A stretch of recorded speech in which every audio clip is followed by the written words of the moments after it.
आता महायुतीचा जे निधी आहे तो सध्या सरकारनं कात्री लावली. 4 महिन्यापासून ओबीसींचे मुलं जे अभ्यास करतात यांचा भोजन निर्वाह भत्ता माझ्या मते 4,000 मुलांचा 4 महिन्यापासून दिलेलं नाही. खरं तर आता 2 दिवसापूर्वी या राज्याचे मुख्यमंत्री देवेंद्र फडणवीस यांनी गोव्यामध्ये ओबीसींच्या अधिवेशनात असं सांगितलं की मी ओबीसीच्या बाजूनं बोललो म्हणून मला टार्गेट केलं जातं. ओबीसीच्या बाजूने बोलून काही फायदा होणार नाही. ओबीसींचे काय निर्णय तुम्ही घेता, ओबीसींच्या पाठीशी किती उभा राहता. गेल्या अनेक दिवसापासून सारथीच्या अनेक मोठमोठ्या बिल्डिंग उभा राहिल्यात. महाज्योतीच्या अनेक ऑफिसेस भाड्याच्या आणि किरायाच्या कुठेतरी छोट्या छोट्या जागी ऑफिस सुरू केले आहेत. आणि सारथीला वेगळा न्याय, महाज्योतीला वेगळा न्याय. सारथीला भरघोस निधी, महाज्योतीला तुटपुंजा निधी, बार्टीला चांगला न्याय.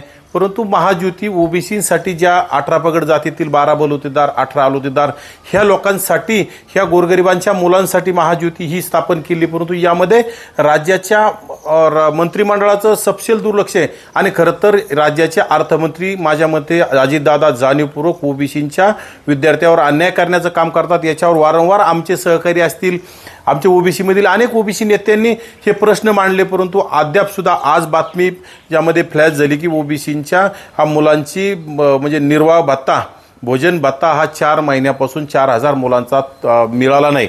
पण हे नेमकं चाललंय काय? तुम्ही बोलता एक करता एक, हे अत्यंत चुकीचं आहे. तुम्ही दाखवायचं एक आणि करायचं एक, हे केलं नाही पाहिजे. तुम्ही फक्त ओबीसी आमचा DNA म्हणायचं आणि कुठंतरी ओबीसीच्या बाजूने बोललो म्हणून मला टार्गेट होतंय. हे सगळे म्हणजे पुतना मावशीचं प्रेम तुम्ही दाखवण्याचं आता बंद केलं पाहिजे. कुठंतरी ते मगर मच्छे ते आसू गाळणं बंद केलं पाहिजे. हे नाटक करून काही फायदा होणार नाही. ओबीसींना भावनिक करून ओबीसींना कुठंतरी ओबीसीच्या पाठीत खंजीर खुपसण्याचं काम आता येणाऱ्या काळात या राज्यातील मंत्र्यांनी बंद करावं. जर त्यांना निधी लवकर नाही मिळाला तुमची भूमिका काय असणार? नक्कीच आम्ही आमच्या ओबीसीवर जर असाच अन्याय होत राहिला तर आम्हाला सरकारच्या विरोधात आवाज उठवावा लागेल. आम्ही येणाऱ्या काळात तो सुद्धा उठवणार आहोत आणि सरकारची जागा दाखवून द्यायला सुद्धा आम्हाला वेळ लागणार नाही. कारण की आम्ही आता येणाऱ्या काळात ह्या बिंडोक आणि पागल असणारा जो आंतरवालीचा पोतराज जर मुंबईला गेला तर आम्हाला काहीतरी निर्णय घेऊन आमच्या ओबीसीवर अन्याय होणारा थांबवण्यासाठी आम्हाला काहीतरी एक पाऊल उचलावं लागेल. त्यामध्ये आम्ही येणाऱ्या काळात नक्कीच समाजामध्ये जागृती करण्याचं काम करू. आपलं कोण परक कोण हे सांगण्याचं काम करू.